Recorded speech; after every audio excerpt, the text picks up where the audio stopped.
प्यारे बच्चों, आज के इस वीडियो में सिक्ल सेल एनीमिया या जिसको हम दात्र कोशिका एनीमिया के नाम से जानते हैं, उस बीमारी, उस विकार, उस डिसऑर्डर के बारे में आवश्यक जानकारी प्राप्त करेंगे।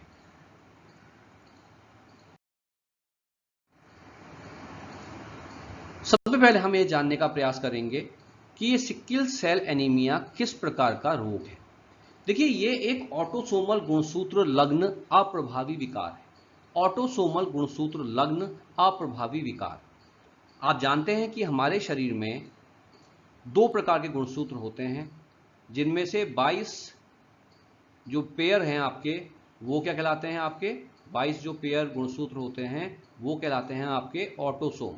और 22 पेयर, या इसको हम अगर संख्या में लिखें तो कितना? 44। 22 जोड़ी या 44 गुणसूत्र जो होते हैं वो आपके क्या होते हैं? ऑटोसोमल होते हैं।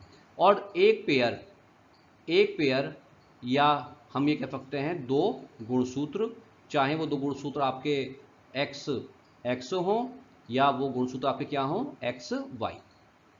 ठीक है ना? तो 44 ऑटोसोम होते हैं और दो पेयर जो होते हैं वो क्या होते हैं? आपके लिंग गुणसूत्र के होते हैं। कुल मिला के कितने गुणसूत्र होते हैं आपके शरीर में? 46। तो यहां पे ये कहा गया है कि जो सिक्ल सेल एनीमिया रोग है ये एक ऑटोसोमल गुणसूत्र से होने वाला बीमारी है। अर्थात ये जो 44 गुणसूत्र हैं इनमें से किसी एक गुणसूत्र के द्वारा ये बीमारी वंशागत होती है। यहां पे इन लिंग गुणसूत्रों का कोई भी लेना देना नहीं है।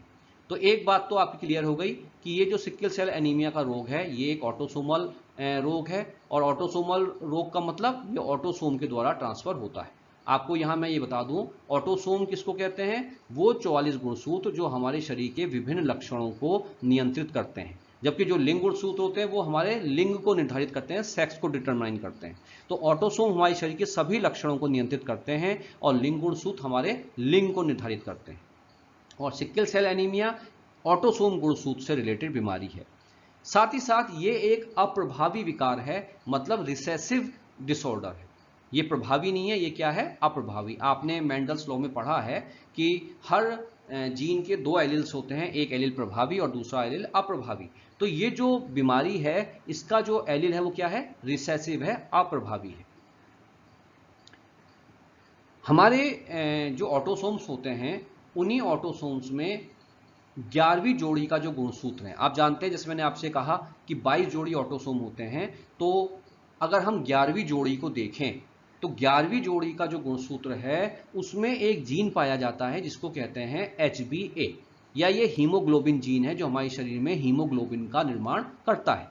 तो ये जो HbA जीन है ये ऑटोसोम गुणसूत्र की जो 11वीं जोड़ी है उसमें पाया जाता है। और इस जीन में, ये जो HbA है, इस जीन में म्यूटेशन के कारण से HbS जीन बन जाता है।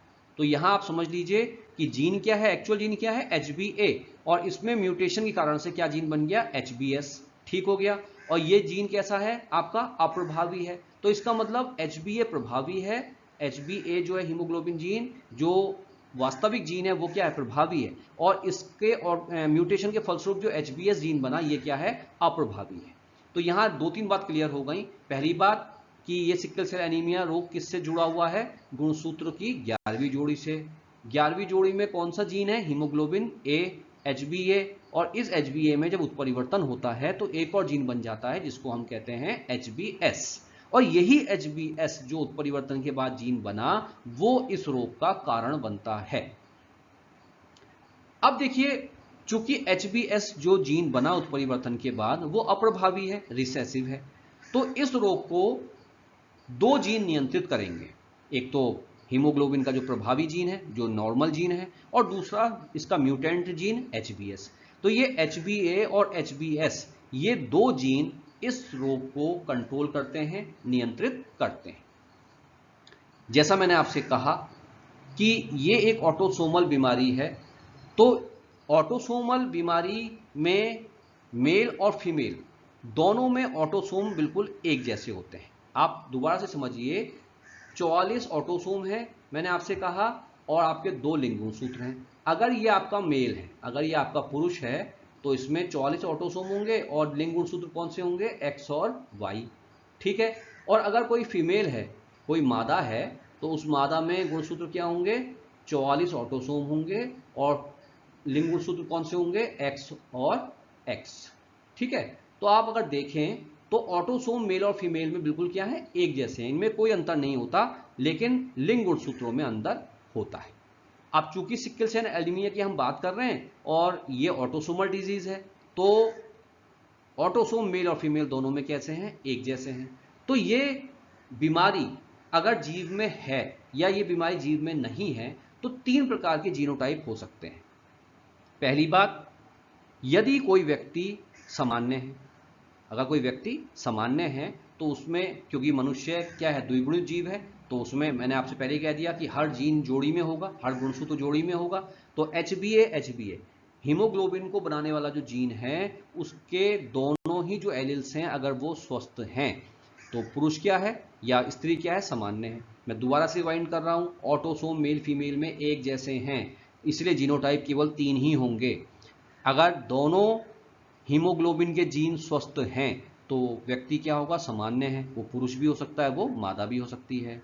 अगर इन दोनों एलिल्स में एक HbA है और दूसरा HbS है, तो इसका मतलब क्या है कि जो दूसरा जीन है इसमें क्या हो गया? म्यूटेशन हो गया। तो एक जीन स्वस्थ है और एक जीन क्या है? म्यूटेंट है। तो ऐसे व्यक्ति को हम कहते हैं रोग का वाहक। वो सिक्ल सेल एनीमिया रोग का क्या होगा? वाहक होगा। उसमें सिक्ल सेल एनीमिया के लक्षण तो प्रकट नहीं होंगे, लेकिन वो इस बीमारी को एक पीढ़ी से दूसरी पीढ़ी में लेकर जाएगा। तीसरा कैरेक्टर होता है या तीसरा जीनोटाइप होता है जहां पे दोनों जो जीन हैं हीमोग्लोबिन के, दोनों जो जीन एलिल्स हैं हीमोग्लोबिन के बनाने के, वो दोनों ही जीन क्या हो जाते हैं? म्यूटेंट हो जाते हैं। और इस दशा में व्यक्ति क्या होगा? बीमार होगा सिक्ल सेल एनीमिया से। तो यहां पे इस बीमारी को नियंत्रित करने वाले ये जो दोनों जीन हैं, ये 3 प्रकार का जीनोटाइप बना सकते हैं। या तो HbA हो तो व्यक्ति स्वस्थ होगा, यदि एक HbA है और एक HbS है तो व्यक्ति वाहक होगा, और यदि दोनों ही एलिल्स हीमोग्लोबिन बनाने के दोनों ही एलिल्स जो हैं, दोनों ही जीन्स जो हैं म्यूटेंट हो गए हैं, तो वो व्यक्ति क्या हो जाएगा? रोगी हो जाएगा। अब देखिए, चूंकि ये रोग अप्रभावी है, ये रोग क्या है आपका? अप्रभावी है।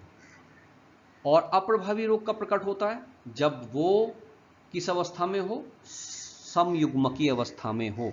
आप ये ध्यान रखिएगा कि 3 कंडीशन मैंने आपको बताई, उन 3 कंडीशनों को अगर आप ध्यान देंगे तो आप ये समझेंगे कि ये रोग तभी प्रकट होता है जब इस रोग का जो जीन है HbS वो समयुग्मकीय अवस्था में हो।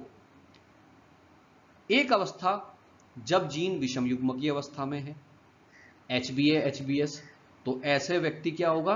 रोग के लक्षण प्रकट नहीं करेगा, लेकिन वो रोग का वाहक होगा, जैसे मैंने अभी आपसे कहा। तो अगर किसी व्यक्ति में जो आपका ऑटोसोम है उसमें HbA और HbS जीन है, तो ये व्यक्ति बीमार तो नहीं होगा, इसमें बीमारी के लक्षण तो प्रकट नहीं होंगे, लेकिन ये इस लक्षण को एक पीढ़ी से दूसरी पीढ़ी में पहुंचाएगा। तो ये इस रोग का कैरियर है, वाहक है। और दूसरी स्थिति क्या आएगी?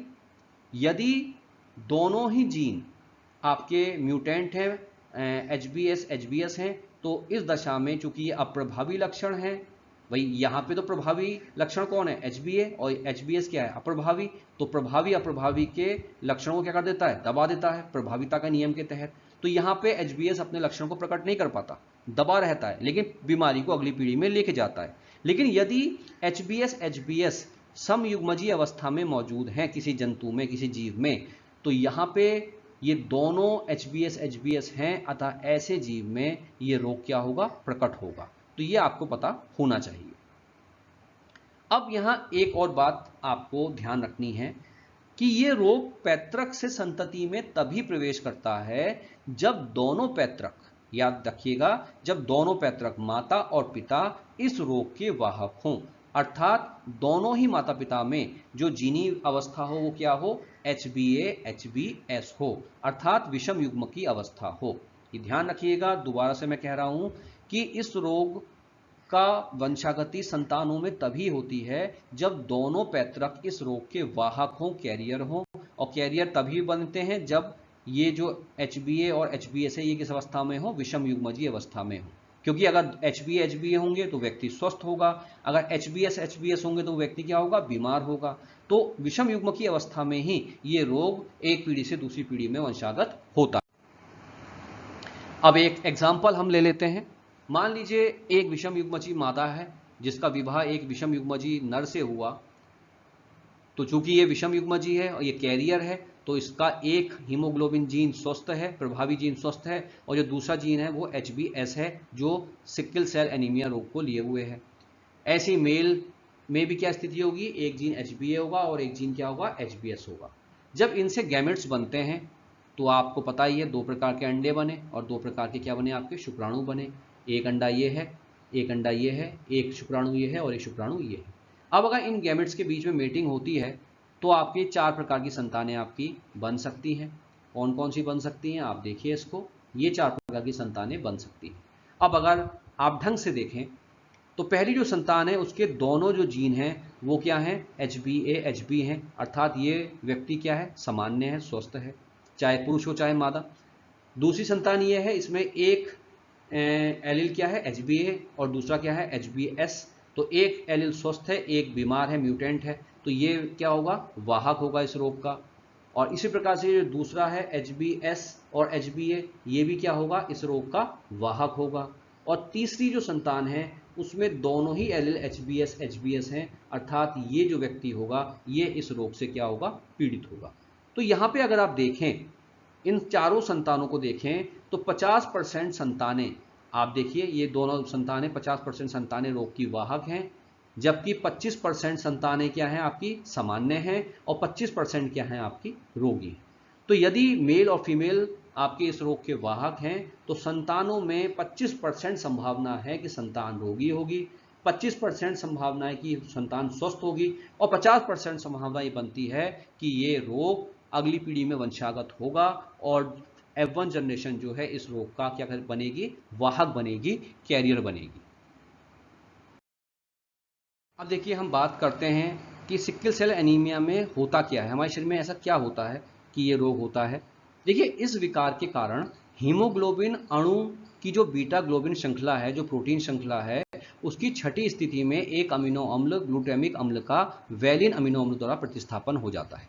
आप देखिए यहाँ डायग्राम में ये HBA जीन है जो एक सामान्य जीन है, और ये जो जीन है वो म्यूटेंट जीन है। HBA में जब म्यूटेशन होता है तो उसके फलस्वरूप HBS जीन बनता है जो दात्र कोशिका जीन के नाम से जाना जाता है या सिकल सेल एनीमिया जीन के नाम से जाना जाता है।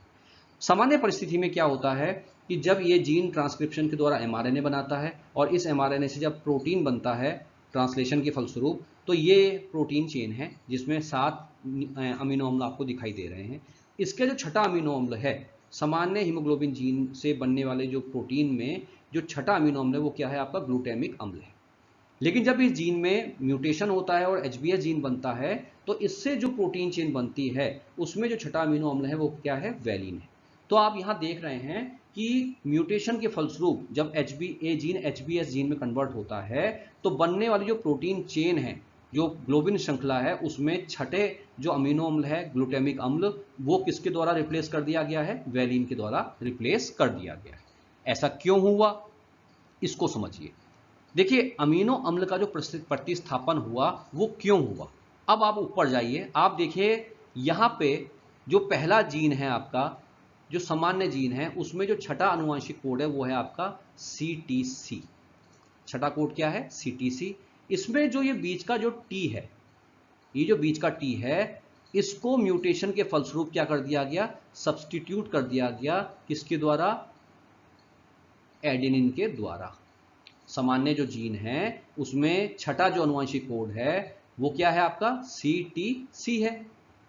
इसका जो बीच का न्यूक्लियोटाइड है T, जो शार्ट T है, इसका प्रतिस्थापन किसने कर दिया, एडेनिन ने प्रतिस्थापन कर दिया, सब्स्टिट्यूशन कर दिया, इसको रिप्लेस कर दिया। और जब इसने CTC को रिप्लेस किया तो क्या आनुवंशिक कोड बन गया आपका, CAC। भाई C की जगह C आ गया, T की जगह A आ गया, और A की जगह C की जगह C आ गया। तो जैसे ही ये आनुवंशिक कोड आपका CTC CAC में कन्वर्ट हुआ, वैसे ही HBA जीन किस जीन में परिवर्तित हो गया, HBS जीन में परिवर्तित हो गया। सामान्य भाषा में मैं आपसे कहूं तो इसका मतलब यह है कि एक अनुवांशिक कोड के बदल जाने के फलस्वरूप या एक अनुवांशिक कोड में एक न्यूक्लियोटाइड, एक क्षारक के बदल जाने के फलस्वरूप आपका HBS जीन बना। यहां तक आपकी बात समझ में आ गई होगी। अब देखिए, जब आपका जीन में एक क्षारक रिप्लेस हो गया तो स्वाभाविक सी बात है कि उससे जब आपका mRNA बनेगा तो उसमें भी अनुवांशिक कोड का अर्थ बदल जाएगा। सामान्य जीन अगर HBA था, इसमें अनुवांशिक कोड था CTC, तो इससे जो अनुवांशिक कोड बनता है वो क्या बनता है, GAG। वही C की जगह पे क्या आ जाएगा, G, T की जगह पे क्या आ जाएगा, A, और C की जगह पे क्या आ जाएगा, G। लेकिन जब म्यूटेशन के फलस्वरूप HBS जीन बनता है तो उसमें CAC कोड है, तो C की जगह पे G यहाँ पे भी आएगा, A की जगह पे यहाँ mRNA में क्या आ जाएगा, U, और C की जगह पे यहाँ पे क्या आ जाएगा, G। तो आप देखेंगे कि सामान्य जीन और म्यूटेंट जीन दोनों में mRNA में जो अनुवांशिक कोड है वो क्या हो गए, बदल गए। और इसका जब ट्रांसलेशन हुआ तो सामान्य mRNA से जो GAG अनुवांशिक कोड का अमीनो अम्ल है वो क्या आया, ग्लूटामिक अम्ल। और यहाँ mRNA जो म्यूटेशन के फलस्वरूप बना, उस अनुवांशिक कोड से कौन सा अमीनो अम्ल आया, वैलिन आया। तो आपने देखा कि यहाँ पे मात्र एक न्यूक्लियोटाइड T का प्रतिस्थापन हुआ A के द्वारा, केवल एक न्यूक्लियोटाइड का प्रतिस्थापन हुआ, जिसकी वजह से आपका ये परिवर्तन यहाँ देखने को मिला। तो ऐसे म्यूटेशन को हम बिंदु परिवर्तन कहते हैं, जहां केवल एक न्यूक्लियोटाइड को रिप्लेस किया गया है, सब्स्टिट्यूट किया गया है किसी दूसरे न्यूक्लियोटाइड के द्वारा। तो ये sickle cell anaemia point mutation का भी एक बहुत अच्छा एग्जाम्पल है। अब देखिए, जैसा मैंने अभी आपसे कहा कि इस म्यूटेशन के फलस्वरूप जो अमीनो अम्ल ग्लूटामिक अम्ल था वो वैलिन अमीनो अम्ल के द्वारा प्रतिस्थापित हो जाता है। और जैसे ही ये प्रतिस्थापन होता है, म्यूटेशन होता है, हीमोग्लोबिन वाली जो लाल रक्त कणिकाएं हैं वो RBC, जिसमें ग्लूटामिक अम्ल वैलिन के द्वारा रिप्लेस हो जाता है, ऐसे हीमोग्लोबिन युक्त जो RBC सेल्स हैं उनमें ऑक्सीजन का तनाव, ऑक्सीजन टेंशन बढ़ जाती है, जिसके कारण से बहुलीकरण हो जाता है। जिसके कारण से क्या हो जाता है, बहुलीकरण हो जाता है, पॉलीमराइजेशन हो जाता है। और उस कारण से जो द्वि अवतल आकार की RBC सेल्स हैं वो हंसिए के आकार या सिक्किल शेप्ड में परिवर्तित हो जाती हैं। आप देखिए यहाँ पे ये जो गोल हैं, ये जो द्वि अवतल आकार की जो RBC सेल्स हैं, ये सामान्य आकार है। लेकिन जैसे ही इनमें म्यूटेशन होता है, जैसे ही ग्लूटामिक अम्ल वैलिन द्वारा रिप्लेस कर दिया जाता है, वैसे ही ये द्वि अवतल आकार की जो RBC हैं ये हंसिए के आकार, हंसिया मतलब दनाती जैसा जो होता है, उस आकार में परिवर्तित हो जाती है। अब इस बीमारी का प्रभाव क्या पड़ता है? देखिए, RBC सेल जैसे ही हंसिए के आकार की होती हैं, इनकी ऑक्सीजन वहन करने की क्षमता कम हो जाती है। अब ये अधिक ऑक्सीजन वहन नहीं कर पाती, और आप जानते हैं कि रुधिर के द्वारा ही ऑक्सीजन शरीर के सभी अंगों तक जाती है। जब RBC सेल्स ऑक्सीजन की वहन क्षमता घटा देती हैं तो अंगों को पर्याप्त ऑक्सीजन नहीं मिल पाएगी।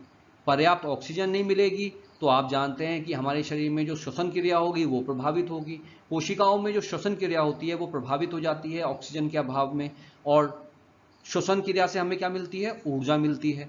तो ऑक्सीजन कम हुई तो श्वसन क्रिया कम हुई, श्वसन क्रिया कम हुई तो शरीर को ऊर्जा की कमी होने लगी, जिसकी वजह से इस रोग से प्रभावित व्यक्ति थका हुआ महसूस करता है। व्यक्ति बहुत अधिक मेहनत का काम नहीं कर सकता, भाग दौड़ नहीं सकता। रक्त का प्रवाह, क्योंकि ऑक्सीजन वहन क्षमता कम हो जाती है, आपकी जो आकार है RBC का वो हंसिए के आकार का हो जाता है, तो ब्लड जो फ्लो है वो भी क्या हो जाता है, कम हो जाता है। साथ ही साथ एक और बहुत महत्वपूर्ण बात होती है, एक RBC का जो जीवन काल है, जो लाल रुधिर कणिकाएं हैं उनका जो जीवन काल है वो 120 दिन का होता है। लेकिन जब व्यक्ति इस रोग से पीड़ित होता है तो ये 120 दिन का जीवन काल घट करके मात्र 10 से 20 दिन रह जाता है। स्वाभाविक सी बात है, जो RBC सेल 120 दिन तक जिंदा रहती थी, अब वो 10 से 20 दिन में ही मर जाएंगी। जब वो मर जाएंगी तो शरीर में क्या होगा, हीमोग्लोबिन, क्योंकि हीमोग्लोबिन कहाँ पाया जाता है, RBC सेल्स में पाया जाता है। तो जब RBC सेल्स 10 से 20 दिन में खत्म होने लगेंगी तो हीमोग्लोबिन की शरीर में कमी हो जाएगी, और जब हीमोग्लोबिन की शरीर में कमी हो जाएगी तो हमारे शरीर में एनीमिया, रुधिर की कमी जो रोग होता है, एनीमिया नामक रोग हो जाएगा। शरीर में दर्द, और हाथ पैरों में सूजन बनी रहेगी। तो ये कुछ विशेष इफेक्ट हैं। तो इस वीडियो के माध्यम से मैंने आपको सिक्ल सेल एनीमिया रोग के बारे में बताया कि किस प्रकार से हमारे शरीर को प्रभावित करता है। अगर आपको ये वीडियो पसंद आया तो इसे लाइक कीजिए, इस चैनल को सब्सक्राइब कीजिए, कमेंट कीजिए। धन्यवाद।